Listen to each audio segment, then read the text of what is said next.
त्याच्यामध्ये एकूण 6 टॉपिक असतील.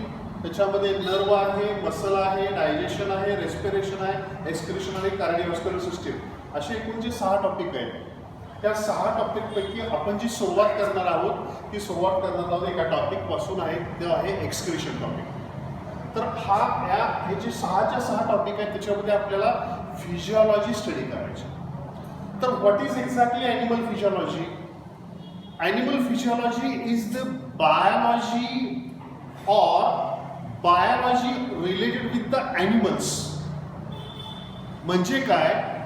How exactly different system works. How exactly the system works म्हणजे काय?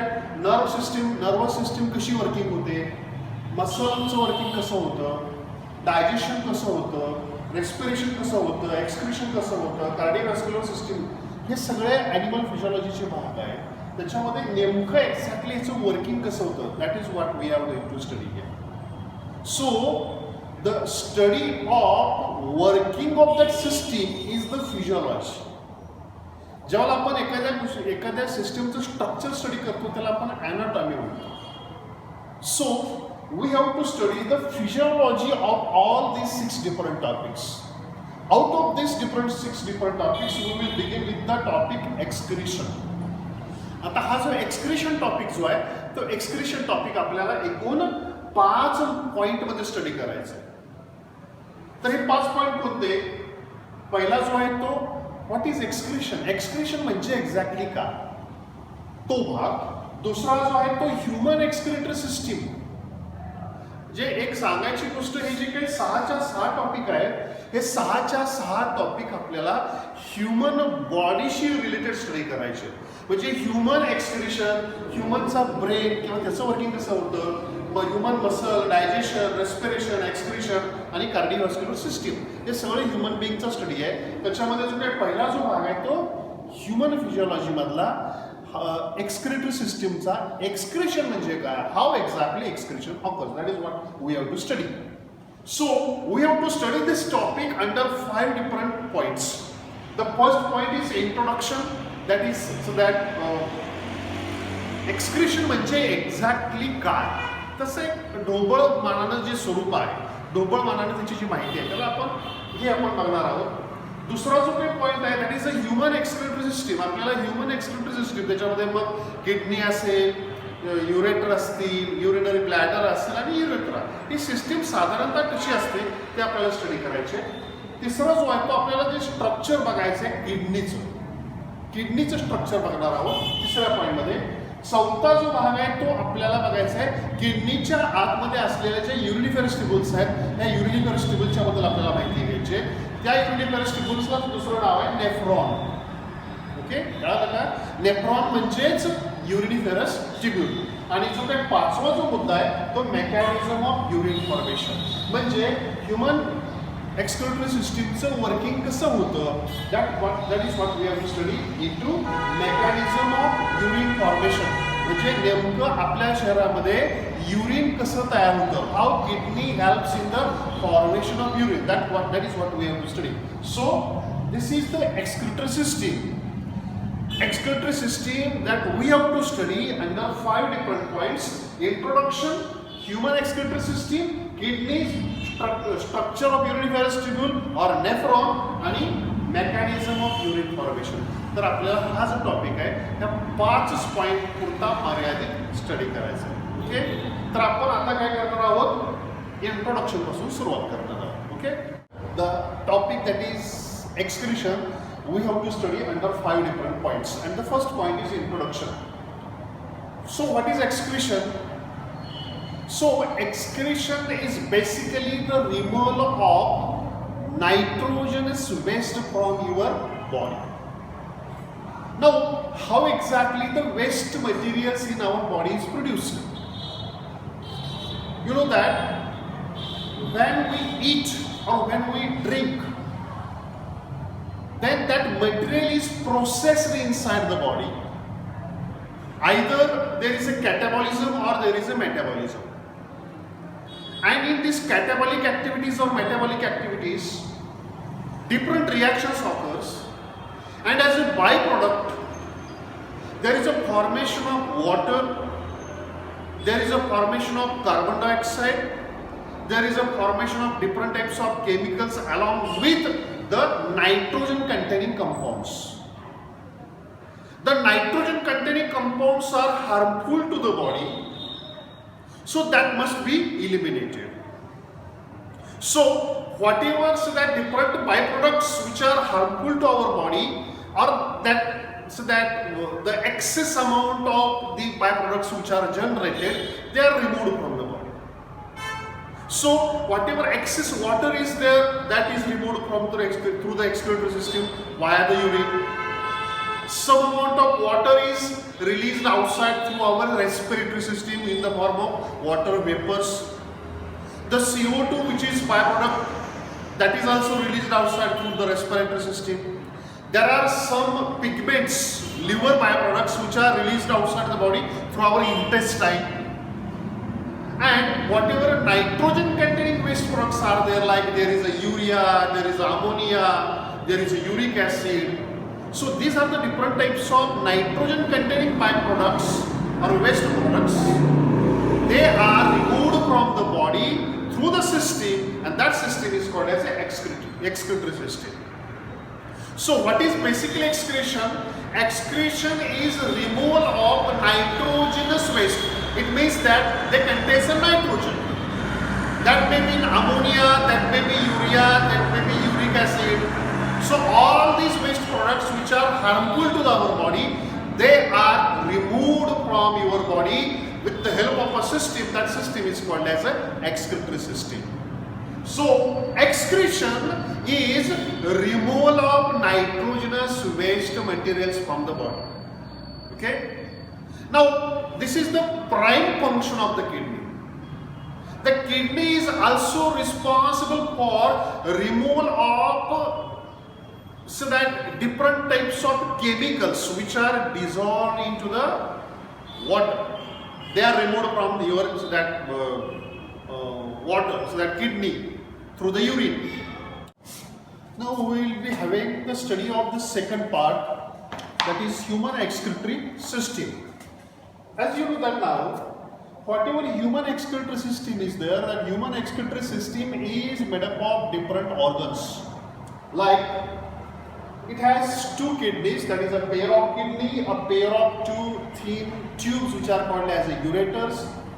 A single urinary sac is there, that is called as a urinary bladder, and urethra. That is a common passage for reproductive system. In case of male, this urethra is a passage for the urine. So excretory system is made up of the pair of kidneys, pair of ureters, urinary bladder, and the urethra.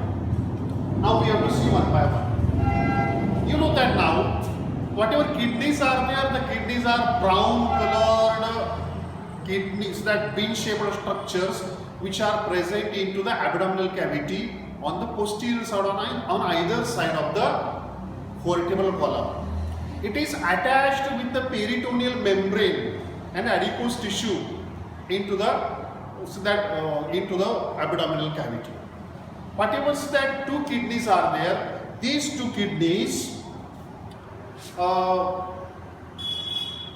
which are reddish brown structures which are attached to the abdominal wall.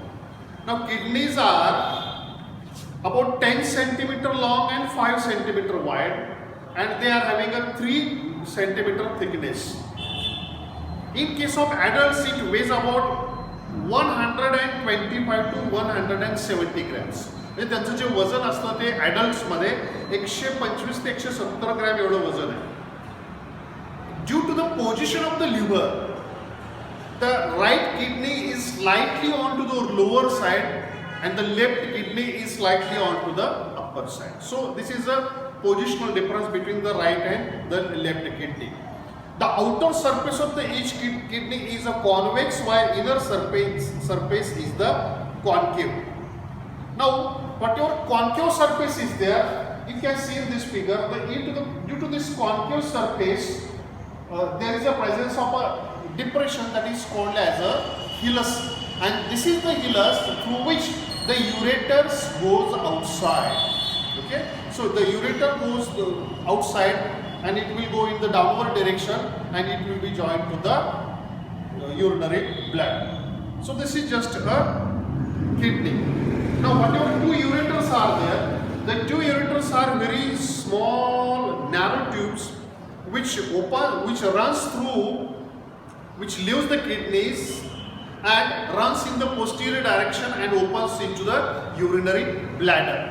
Each ureter is about 25 to 30 centimetre. म्हणजे हा जो काही लांबी आहे kidney ते urinary bladder ही त्याची लांबी 25 ते 30 सेंटीमीटर आहे. 3 मिलीमीटर एवढा त्यांचा डायमीटर आहे. So they are so small and their wall is made up of 3 different layers, like there is a fibrous protective layer, middle layer of non-striated muscles and inner layer of mucous membrane. So this is the structural part. Now whatever such two ureters are there, the two ureters are responsible for carrying the urine from kidneys to the urinary bladder for temporary storage.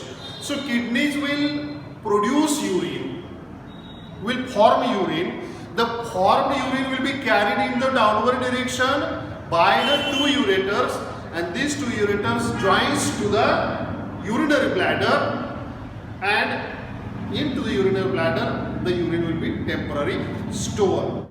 Now whatever urinary bladder is there, it is a sac-like structure. It is a single median pear-shaped structure or a muscular bag present into the abdominal cavity, into the pelvis part. कमरेचा जो भाग आहे त्या भागामध्ये in the pelvis part, the wall is consist of non-striated or smooth, that is involuntary muscles, which allows the bladder to expand. म्हणजे urine store करण्यासाठी लागणारी जी काही स्पेस आहे ती स्पेस प्रोव्हाइड केली जाते. Has the size of the bladder varies according to the volume. म्हणजे urine कमी असेल तर ब्लॅडर लहान साईजचा असतो आणि युरिन जास्त असेल तर ब्लॅडर मोठा, म्हणजे that can be expanded. आता हा जो काही urinary bladder आहे, that urinary bladder finally opens into the urethra, into the males. Okay, so the urinary bladder opens into the urethra, and this urethra which runs through the opening of urinary bladder into the urethra is that it is having a wall, and that wall is called as a sphincter wall. Okay, and this sphincter wall is under voluntary control. Okay, whenever there is a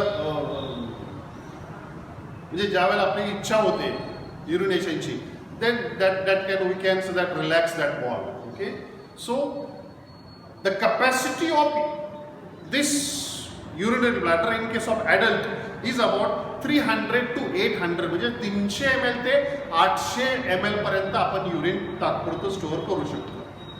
शेवटी urethra येतो.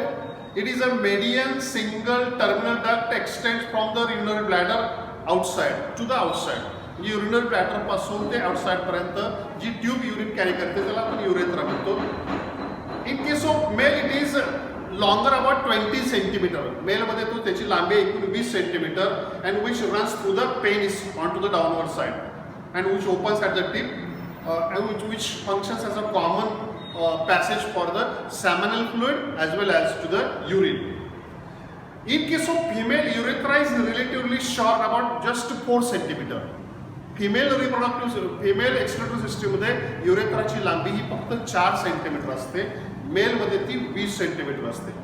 आणि it open separately, म्हणजे जसं mail मध्ये reproductive system आणि excretory system common passage आहे urethra, female मध्ये मात्र सेपरेट आहे. रिप्रोडक्टिव्ह सिस्टीमचा पॅसेज सेपरेट आहे आणि युरिनरी सिस्टीमचा passage, that is urethra is separate and just having 4 centimetres.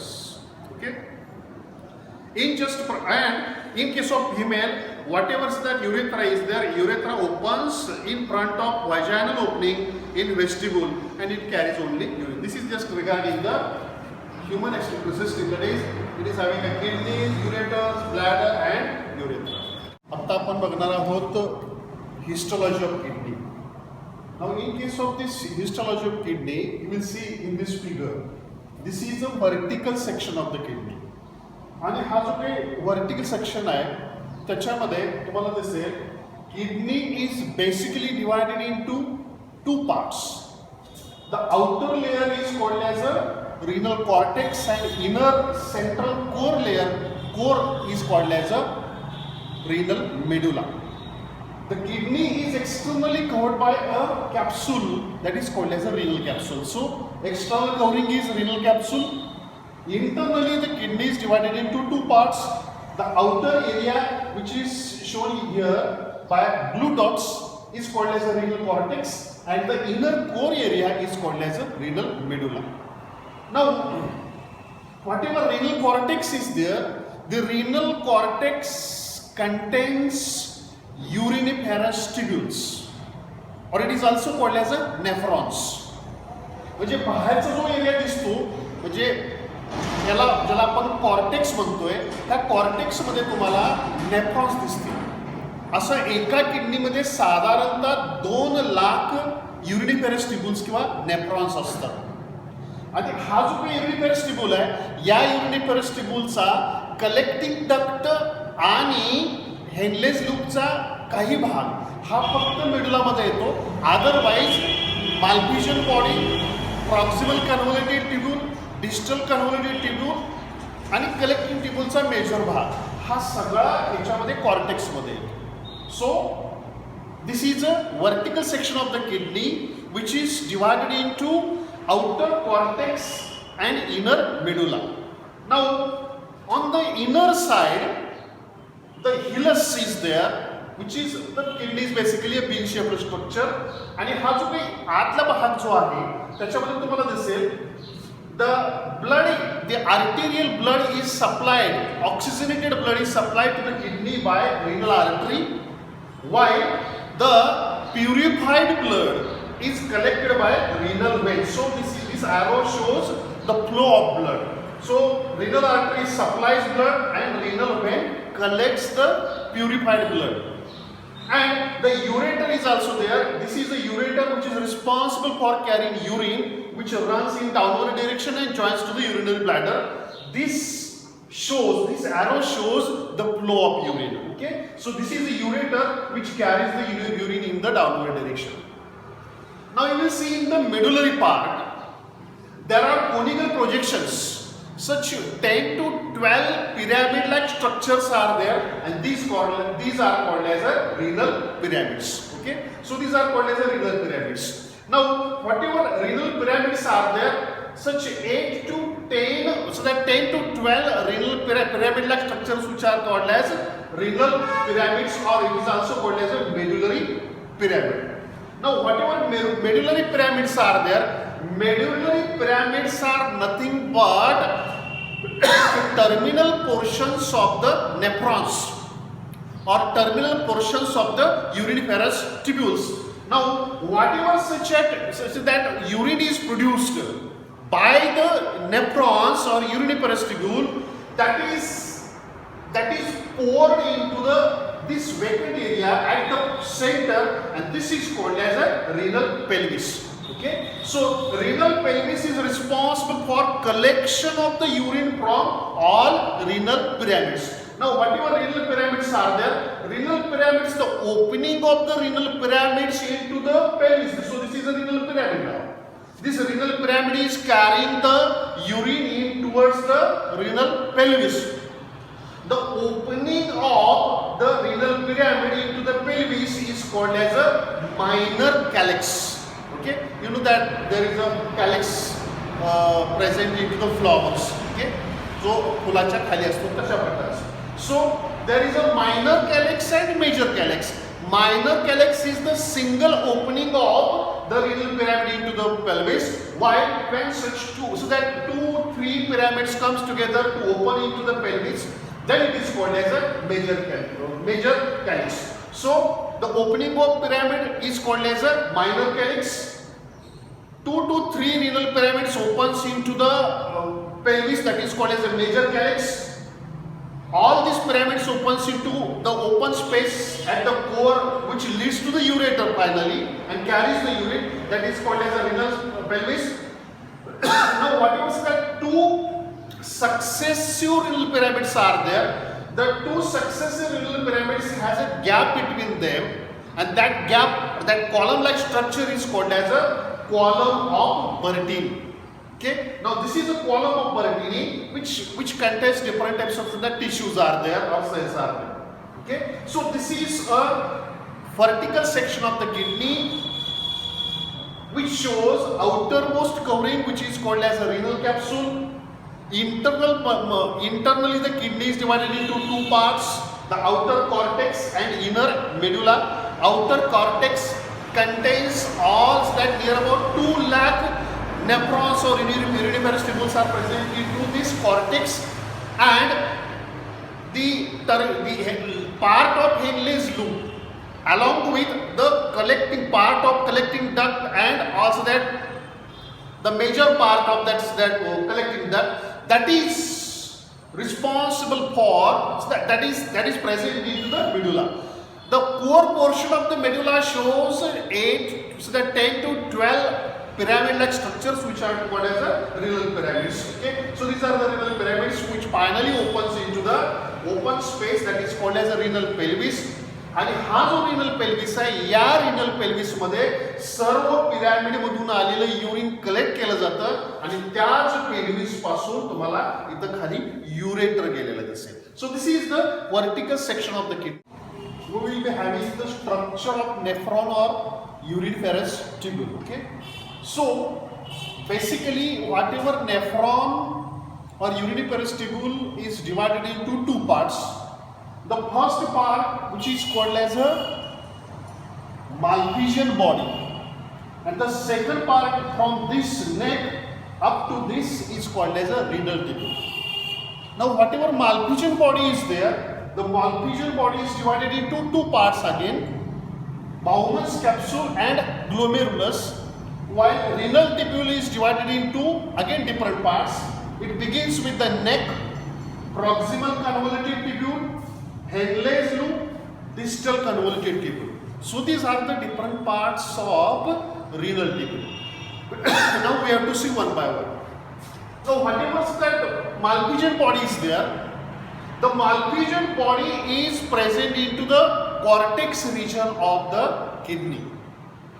Malpighian body is made up of two parts, a knot of near about 50 capillaries that is called as a glomerulus, and surrounding that glomerulus there is a cup-shaped cavity, and this cup-shaped cavity is called as a Bowman's capsule. Now whatever glomerulus is there, glomerulus is a network of small sized blood capillaries to which the blood is supplied by afferent arteriole, and from glomerulus the blood is collected by the efferent arteriole. Now you can see here the difference between the diameter of afferent and efferent arteriole. Afferent arteriole is larger in size and efferent arteriole is smaller in size. आणि हा जो काय दोन्ही मधला जो डायमीटरचा difference आहे, त्याच्यामुळं glomerulus मधून वाहणारं जे ब्लड असतं ते ब्लड हाय प्रेशर खाली वाहतं, आणि हे जे काही हाय प्रेशर आहे त्या प्रेशरमुळे होतं कसं, या ठिकाणी जो काही बॉमन्स कॅप्सूलचा जो इनर वॉल आहे त्या ठिकाणी असलेले जे काही पोडोसाइट्स आहेत किंवा पोर्स असलेल्या सेल्स आहेत त्याच्यातून काय होतं, ब्लडचं फिल्ट्रेशन होतं, आणि हे ब्लडचं फिल्ट्रेशन होण्यासाठीच इथं हा डायमीटर डिफरन्स आहे. So glomerulus which carries the oxygenated but impure blood which contains nitrogenous waste materials or metabolic waste materials. So this is glomerulus, which is a knot of capillary. Surrounding the glomerulus there is a cup-shaped cavity, and this cup-shaped cavity is called as a Bowman's capsule. And हा जो Bowman's capsule आहे, this Bowman's capsule is internally lined by different cells which are called as a podocytes. Now due to the diameter difference between afferent and efferent arteriole, the blood is flowing through these glomerulus under high pressure, and due to this pressure the whatever that different types of materials are there which can pass through the podocytes, all useful as well as harmful material is filtered into this area which is called as a this is capsular space. So ही जी दिसते ही capsular space आहे, आणि ह्या capsular space मध्ये काय होतं, सर्व आतल्या बाजूला ग्लोमेरुलस मधून येणारं जे ब्लडमध्ये जे सगळं मटेरियल आहे हे सगळं मटेरियल काय होणार आहे याच्यामध्ये तुम्हाला फिल्टर झालेलं दिसेल. आणि इथं जे काय तयार होतं जे ब्लडमधून पाणी आणि सगळे युजफुल आणि हार्मफुल सबस्टन्सेस आहेत हे सगळं जे मटेरियल आहे हे सगळं मटेरियल ज्या वेळेला नेक रिजनमध्ये कलेक्ट केलं जातं त्या मटेरियलला ते जे लिक्विड आहे त्या लिक्विडला ग्लोमेरुलर फिल्ट्रेट असं म्हणतात. आणि हा जो ग्लोमेरुलर फिल्ट्रेट आहे तो ह्या रिनल टिब्यूलमधून पास होत असतो. तर हा झाला ग्लोमेरुलस आणि बाउमस कॅप्सूल दोन्हीचा म्हणून बनलेला हा मालपिजन बॉडीचा भाग. नंतर तयार होतो ते renal tubule. Renal tubule is divided into neck, proximal convolutive tubule, Henle's loop आणि डिस्टल कन्व्होल्युटिव्ह टिब्यूल आणि शेवटी कलेक्टिव्ह टिब्यूल येते. Neck is the shortest part which connects the proximal convolutive tubule along with the Bowman's capsule. Neck carries the glomerular filtrate to the proximal convoluted tubule. Proximal convoluted tubule is a small tubule which carries glomerular filtrate from Bowman's capsule to the Henle's loop. Whatever PCT or proximal convoluted tubule is there, which is a coiled structure, coiled tube which is present between Henle's loop and the neck region of the Bowman's capsule. Now you can see here, there is a U-shaped structure which is called as a Henle's loop. This Henle's loop has the two limbs which runs in opposite direction. जो खालच्या बाजूला run होतो त्याला descending लिंब म्हटलं जातं आणि जो आर्म वरच्या बाजूला रन होतो त्याला काय म्हटलं जातं which is called as a ascending लिंब. डिसेंडिंग लिंब मधून ग्लोमेरुलर फिल्ट्रेट खाली जाणार आहे आणि असेंडिंग लिंब मधून ग्लोमेरुलर फिल्ट्रेट हे वरती येणार आहे. Whatever Henle's loop is there, this Henle's loop continues as a distal convoluted tubule, which is again a coiled structure. Okay, and this distal convoluted tubule, which later joins to the collecting tubule, which collects the urine. So this is the nephron structure of the nephron, which is divisible into two parts. The first part is the Malpighian body, and the second part is the renal tubule. Okay. आज आपण बघणार आहोत mechanism of urine formation. तर mechanism of urine formation म्हणजे काय तर excretory सिस्टीममध्ये नेमकं युरिन कसं तयार होतं ती जी प्रोसेस आहे त्या प्रोसेसला आपण मेकॅनिझम ऑफ युरिन फॉर्मेशन.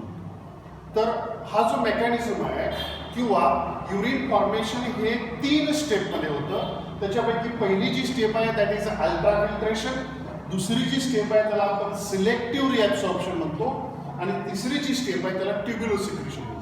म्हणजे किडनीमध्ये जे युरिन तयार होतं that urine is produced through 3 different steps into the nephrons आणि ह्याच्या 3 स्टेप आहेत त्या म्हणजे अल्ट्रा फिल्ट्रेशन, सिलेक्टिव्ह रिॲब्सॉर्प्शन आणि ट्युब्युलर सिक्रेशन.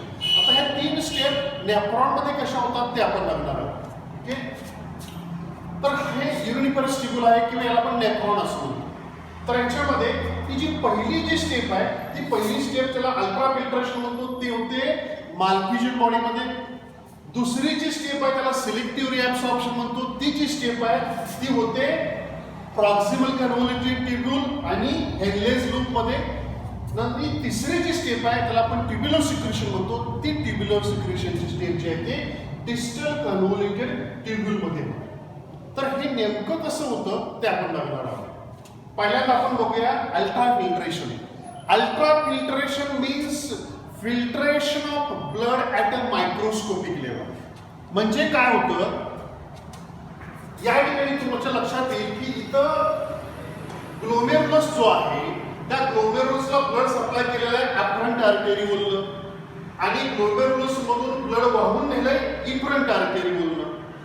आता याच्यावर डायमीटर डिफरन्समुळं इफरंट आर्टेरिओल हे लहान साईजचे आहे आणि ॲफरंट आर्टेरिओल हे मोठ्या साईजचे. त्याच्यामुळं इथं जे वाहणारं ब्लड आहे that blood flows under high blood pressure. बाहेरच्यापेक्षा थोडंसं जास्त.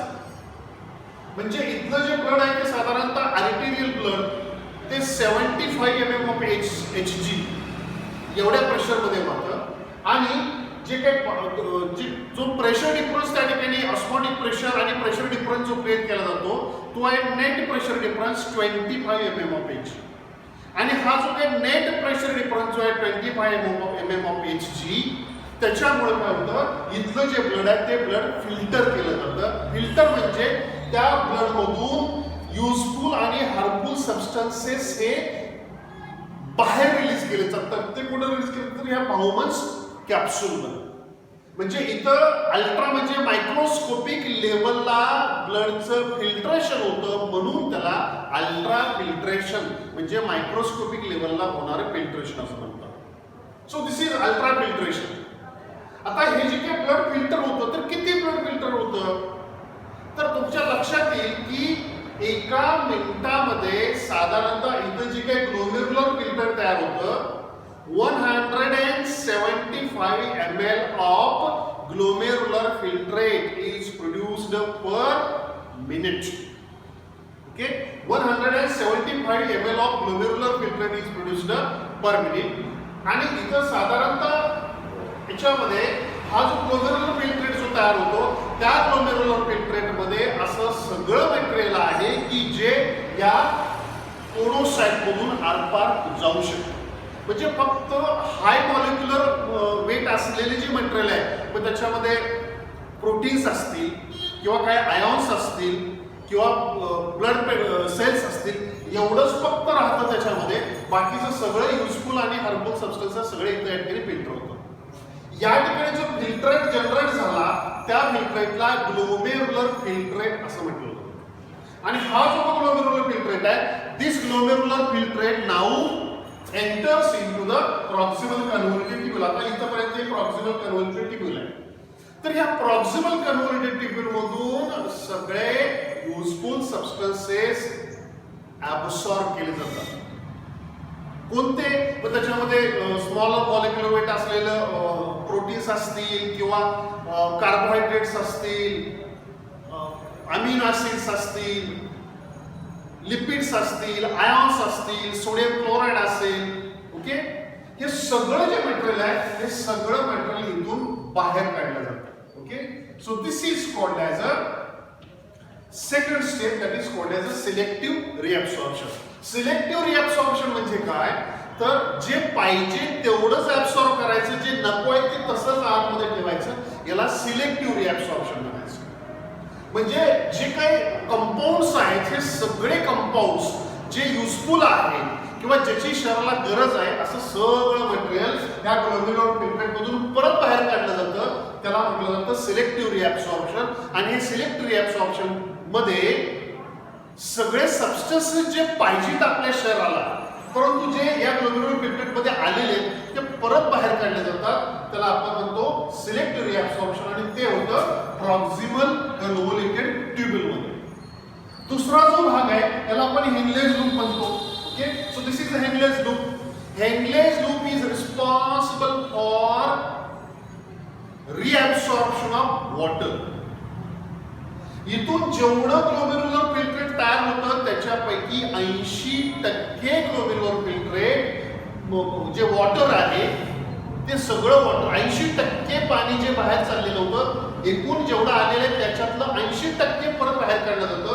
आणि हे बाहेर काढण्यासाठी म्हणजे इथून काय बाहेर येणार आहे there is a H2O. Okay, हे सगळं पाणी बाहेर येणार. याला म्हटलं जातं सिलेक्टिव्ह रिअब्सॉर्प्शन. सिलेक्टिव्ह रिअब्सॉर्प्शन म्हणजे निवडक पदार्थ आणि पाणी ज्याची शरीराला गरज आहे असं सगळं प्रॉक्सिमल कन्व्होल्युटेड ट्यूब्यूल आणि हेनलेज लूप मधून परत रिअब्सॉर्ब करून घेणे याला म्हटलं जातं सिलेक्टिव्ह रिअब्सॉर्प्शन. ही दुसरी स्टेप झाली. तिसरी स्टेप म्हणजे ट्यूब्युलर सिक्रेशन.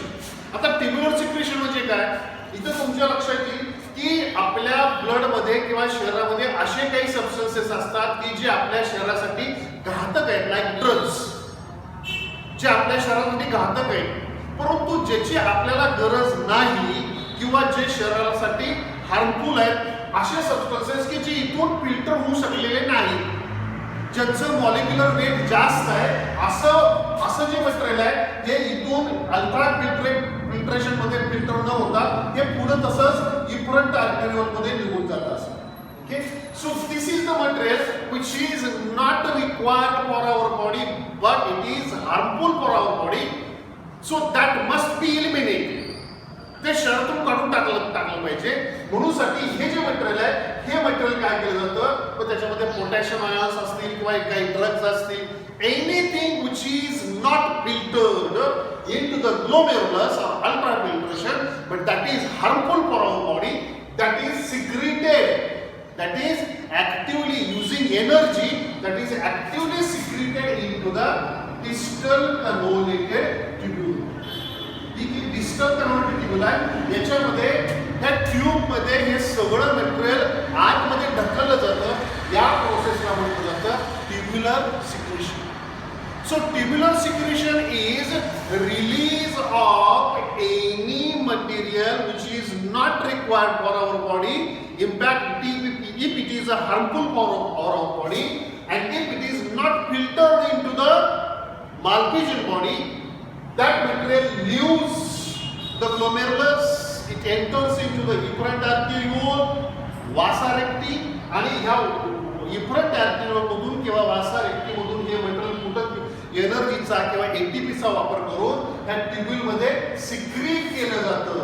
असं त्याच्यामध्ये पोटॅशियम आयन्स असतील किंवा काही ड्रग्ज असतील, anything which is harmful, which is not required for our body, but it is having a larger size so that it cannot be filtered into the ultrafiltration, that is actively secreted into this tubule. This process is called as a tubular secretion. So urine is produced through three different steps. First step is ultrafiltration, second one is the selective reabsorption, and third one is a tubular secretion. आता आपण बघणार आहोत counter current mechanism म्हणजे काय. आता हा जो counter current mechanism म्हणजे काय, तर काउंटर म्हणजे काय, तर अपोजिट. ज्या वेळेला दोन प्रवाह हे एकमेकाच्या विरोधात वाहत असतात, एक खालच्या दिशेने आणि दुसरा वरच्या दिशेने, ह्याला अपोजिट डिरेक्शन मध्ये वाहणे. दुसरा जो काय आहे त्याला करंट किंवा त्याला प्रवाह म्हणतो. म्हणजे अपोजिट डिरेक्शन मध्ये कोणता तरी प्रवाह जर वाहत असेल तर जी प्रक्रिया आहे त्याला म्हटलं जातं काउंटर करंट मेकॅनिझम. तर हा काउंटर करंट मेकॅनिझम कशासाठी आहे, काउंटर करंट मेकॅनिझम जो नेफ्रॉन्स मध्ये होत असतो त्याचं मुख्य काम आहे कॉन्झर्वेशन ऑफ वॉटर किंवा पाण्याचं रिॲब्सॉर्प्शन. तर ते कसं होतं आपण ते बघणार आहोत. याच्यामध्ये तुमच्या लक्षात येईल की here kidney is divided into outer cortex and inner medulla.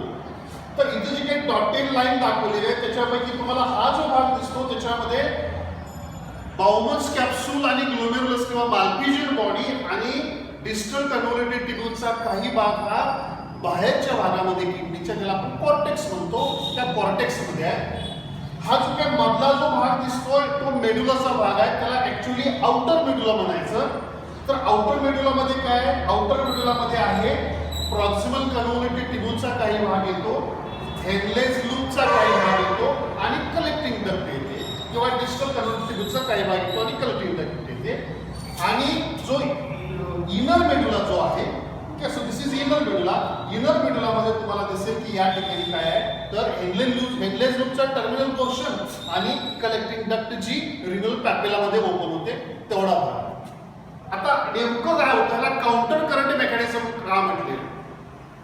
दोन गोष्टी तुमच्या लक्षात यायला पाहिजे की काउंटर करंट मेकॅनिझम मध्ये दोन गोष्टी महत्वाच्या. त्याच्यामध्ये एक हेनलेस लूप आणि दुसरा वासा रेक्टा.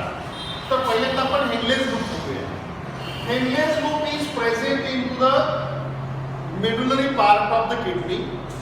आता इथे लक्षात येईल तुमच्या, हा जो काय हेनलेस लूपची यू शेप स्ट्रक्चर आहे त्याच्यामध्ये एक आर्म जो आहे हा खाली गेलेला आहे, त्याच्यातून ग्लोमेरुलर फिल्ट्रेट खालच्या डायरेक्शन मध्ये जाते, आणि हा जो दुसरा जो भाग आहे याच्यातून हे ग्लोमेरुलर फिल्ट्रेट हे वरच्या डायरेक्शन मध्ये जाते. म्हणजे इथं प्रवाह जो आहे तो या आर्म मध्ये खालच्या बाजूला आणि या आर्म म्हणजे वरच्या बाजूला जातो.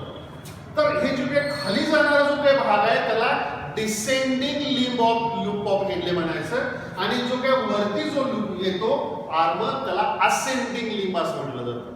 Okay, so this is a descending loop of Henley and this is a ascending लिंब ऑफ लूप ऑफ हेनले.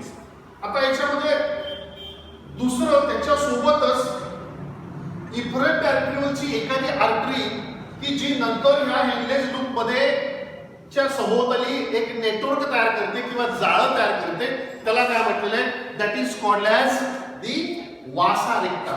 आता तुमच्या लक्षात येईल की डिसेंडिंग लिंब मधून ग्लोमेरुलर फिल्ट्रेट खाली जाते, असेंडिंग लिंब मधून ग्लोमेरुलर फिल्ट्रेट वरती जाते आणि असेंडिंग लिंबच्या शेजारी जी काही वासा रेक्टा आहे तर त्याच्यामध्ये जो ब्लड आहे ते ब्लड मात्र खाली जाते, म्हणजे इथं ग्लोमेरुलर फिल्ट्रेट वरती आणि ब्लड मात्र खालती. इथं कसं आहे, ग्लोमेरुलर फिल्ट्रेट डिसेंडिंग लिंब मधून हे चाललंय खाली आणि इथून ब्लड मात्र वाहतंय वरती. ओके, एवढं लक्षात आलं तुमच्या. आता नेमकं काय होतं तर तुमच्या लक्षात येईल की हा जो काही काउंटर करंट मेकॅनिझम आहे ते नेमकं कसं होतं. आता याच्यामध्ये तुमच्या लक्षात येईल की इथं जो काही वरचा जो काही कॉर्टेक्सचा भाग आहे त्याच्या सभोवताली जो फ्लुइड आहे त्या फ्लुइडला म्हणजे किडनीच्या आतमध्ये आणि या ट्युब्युलच्या आणि ब्लड वेसलच्या बाहेर तिथं जे काही लिक्विड आहे त्या लिक्विडला इंटरस्टिशियल फ्लुइड असं म्हटलं जातं. इथं जे काही फ्लुइड आहे त्या फ्लुइडला काय म्हटलं जातं, इंटरस्टिशियल फ्लुइड. आणि त्या फ्लुइडचं एक सोल्यूट कॉन्सन्ट्रेशन आहे, म्हणजे त्याच्यामध्ये वेगवेगळ्या प्रकारचे आयन्स असतील तर त्याला सोल्यूट कॉन्सन्ट्रेशन म्हटलं जातं. तर कॉर्टेक्स मध्ये असलेलं सोल्यूट कॉन्सन्ट्रेशन आहे ते आहे 300 मिलीऑस्मॉल. आउटर मेडुला मध्ये जे काही सोल्यूट कॉन्सन्ट्रेशन आहे दॅट इज 600 मिलीऑस्मॉल. नंतर इनर मेडुलाच्या तिथं असलेला आहे 900 मिलीऑस्मॉल आणि आतमध्ये जो काही लोअर जो काही भाग आहे त्याला इनर मेडुला म्हणतो, आतमध्ये तिथं आहे 1200 मिलीऑस्मॉल. म्हणजे जसं आपण किडनीमध्ये बाहेरच्या बाजूने आतमध्ये जातो तसं इथलं कॉन्सन्ट्रेशन जे आहे सोल्यूट कॉन्सन्ट्रेशन हे वाढत जातं. 300, 600, 900 आणि 1200 हे सोल्यूट कॉन्सन्ट्रेशनच कशासाठी रिस्पॉन्सिबल आहे तर वॉटरच्या रिअब्सॉर्प्शनसाठी. आता तुमच्या लक्षात येईल की इथं काय होतं, हा जो काही लूप ऑफ हेनले जो आहे this loop of Henle is permeable to sodium chloride. म्हणजे ह्या जो काही असेंडिंग लिंब आहे ह्या असेंडिंग लिंब मधून काय बाहेर पडणार आहे, here there is a sodium chloride. Sodium chloride इथून फक्त सोडियम क्लोराइड बाहेर पडतो लाईक दिस. ओके, आणि हा जो काही सोडियम क्लोराइड जो आहे हा सोडियम क्लोराइड काय करतो, इथलं जसं सोडियम क्लोराइड म्हणजे काय त्याच्यात सोल्यूट कॉन्सन्ट्रेशन वाढतं. तर हे जे सोल्यूट कॉन्सन्ट्रेशन जे आहे हे सोल्यूट कॉन्सन्ट्रेशन वाढतं कशामुळं तर ह्या असेंडिंग लिंब मधून सोडियम क्लोराइड बाहेर पडल्यामुळे. त्याच्यासोबतच काय होतं, हे जे काही ग्लोमेरुलर फिल्ट्रेट किंवा जे युरिन तयार झालेलं आहे ते युरिन ज्यावेळेला कलेक्टिंग डक्ट मध्ये जातं त्याच्यातून काही प्रमाणामध्ये युरिया सुद्धा बाहेर पडतो. लक्षात, त्याच्यातून काही प्रमाणामध्ये युरिया सुद्धा बाहेर पडतो. तो युरिया कुठे जाणार आहे, तो युरिया सुद्धा या असेंडिंग लिंब मध्ये आतमध्ये जाणार. So there is a removal of sodium chloride from ascending limb. त्याच्यामुळे होणार आहे का इथं जे काही आतमध्ये असलेलं ग्लोमेरुलर फिल्ट्रेट जे आहे that glomerular filtrate becomes hypotonic. लक्षात, इथं हायपोटोनिक ग्लोमेरुलर फिल्ट्रेट तयार होणार आहे कारण काय त्याच्यातून सोल्यूट पार्टिकल्स बाहेर टाकले त्याच्यामुळे. आता इथं हा जो काही खालचा जो भाग आहे त्याला आपण इनर मेडुला म्हणतो. त्याच्यातलं हे जे काही 1200 मिलीऑस्मॉल एवढं सोल्यूट कॉन्सन्ट्रेशन वाढल्यामुळं याच्याबद्दल काय होणार, डिसेंडिंग जो लिंब आहे त्याच्यातून lot of water is released outside. याच्यातून फक्त पाणी बाहेर पडतं. ओके, हे कशामुळं, this is because of the increased concentration of solute particles outside into the interstitial fluid. बाहेरचं कॉन्सन्ट्रेशन वाढल्यामुळं high pressure to low pressure automatically काय होणार आहे, ते कॉन्सन्ट्रेशन बॅलन्स करण्यासाठी आतलं जे काही डिसेंडिंग लिंब मधलं जे पाणी आहे that water is released outside. Okay, so this is a म्हणजे डिसेंडिंग लिंब मधून पाणी म्हणजे असेंडिंग लिंब मधून आयॉन्स बाहेर किंवा सोडियम क्लोराइड बाहेर काढायचं. त्याच्यामुळं ऑस्मोलॅरिटी त्याच्यामुळे होणार आहे काय, सोल्यूट कॉन्सन्ट्रेशन इंटरस्टिशियल फ्लुइड मधलं वाढणार आणि त्याच्यामुळे ऑटोमॅटिकली डिसेंडिंग लिंब मधून पाणी बाहेर पडणार. म्हणजे याला म्हटलं जातं काउंटर करंट मेकॅनिझम. म्हणजे एकातून सोल्यूट बाहेर पडलं की दुसऱ्यातून सॉल्व्हेंट बाहेर पडायचं. म्हणजे सोल्यूट कुठून बाहेर पडतं, असेंडिंग लिंब मधून, आणि त्याला फॉलो कोण करतं, वॉटर. म्हणजेच कोण तर डिसेंडिंग लिंब मध्ये असलेलं पाणी, त्याच्यामुळे पुन्हा काय होणार आहे पाण्याचं रिअब्सॉर्प्शन होणार. नंतर हा जो काही कलेक्टिंग डक्ट जो आहे त्या कलेक्टिंग डक्ट मधून सुद्धा पाण्याचं रिअब्सॉर्प्शन केलं जातं. ओके, म्हणजे काय होणार आहे इथं युरिन कसं हायपरटोनिक तयार होतं तर hypertonic urine is produced here, या इथपर्यंत काय होणार आहे हायपरटोनिक युरिन तयार होईल. सो इथं ग्लोमेरुलर फिल्ट्रेट आलं, त्याच्यातलं युजफुल सबस्टन्सेस इथून बाहेर काढले सगळे पाहिजे तेवढे, आणि नंतर ज्यावेळेला हे ग्लोमेरुलर फिल्ट्रेट की ज्याच्यामध्ये पाण्याचं प्रमाण जास्त आहे त्यावेळेला हे हेनलेज लूप मध्ये येईल. हेनलेज लूप मध्ये काय होणार आहे डिसेंडिंग लिंब मधून ते ग्लोमेरुलर फिल्ट्रेट असेंडिंग लिंब मध्ये गेलं की असेंडिंग लिंब मधून काय होणार आहे सोडियम क्लोराईड बाहेर पडतं, त्याच्यामुळे बाहेरचं कॉन्सन्ट्रेशन इंटरस्टिशियल फ्लुइड मधलं 1200 ऑस्मॉल पर्यंत मिली ऑस्मॉल पर्यंत जातं. त्याच्यामुळे बाहेरचं कॉन्सन्ट्रेशन वाढलं की ऑटोमॅटिकली डिसेंडिंग लिंब मधून काय होणार आहे तर पाणी बाहेर पडतं. So this mechanism is responsible for reabsorption of water. आणि ज्या वेळेला असं इथं जे आहे ते डायल्यूट ग्लोमेरुलर फिल्ट्रेट आहे इकडे गेलं त्याच्यातून आयॉन्स काढले की काय होणार आहे कॉन्सन्ट्रेटेड होणार, म्हणजे हायपोटोनिक युरिन तयार होईल. इथं हे हायपोटोनिक युरिन तयार झालं की ते ज्या वेळेला हे प्रॉक्सिमल कन्व्हर्टेड ट्युब्युल मध्ये जाईल त्यावेळेला इथून मिस झालेले काही हार्मफुल सबस्टन्सेस ट्युब्युलर सिक्रेशनच्या माध्यमातून त्या स्टेपमधून इथं आतमध्ये जाणार, आणि शेवटी काय होणार आहे ज्या वेळेला असं हायपोटोनिक युरिन कलेक्टिंग डक्ट मध्ये जाईल त्यावेळेला कलेक्टिंग डक्ट मधून परत पाण्याचं रिअब्सॉर्प्शन होईल, आणि असं शेवटी काय होईल फक्त कॉन्सन्ट्रेटेड युरिन तयार होईल की जे साधारणतः दिवसाला म्हणजे किडनीची कॅपॅसिटी जर बघितली तर दिवसाला 175 लिटर